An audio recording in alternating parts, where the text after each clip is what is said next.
Handheld laser welding machine installation process. Prepare nitrogen or argon before turning on the power.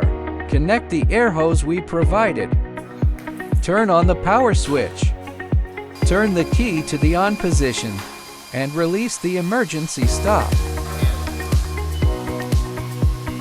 Open the lid to install the welding wire.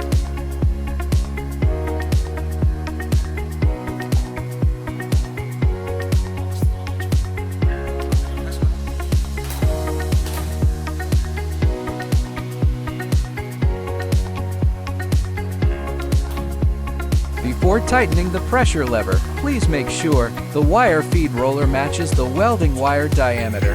V-groove rollers are used for stainless steel, and U-groove rollers are used for aluminum.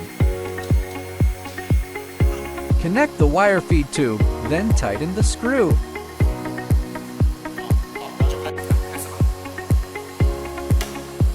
Then press the wire feed button on the screen.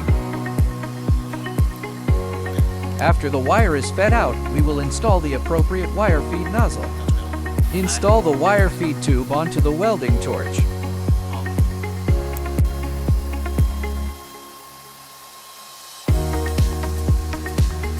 Then open the gas cylinder. Connect the safety interlock wires. Adjust the appropriate parameters according to different materials. Turn on the laser and the wire feed. At this point, you can begin welding.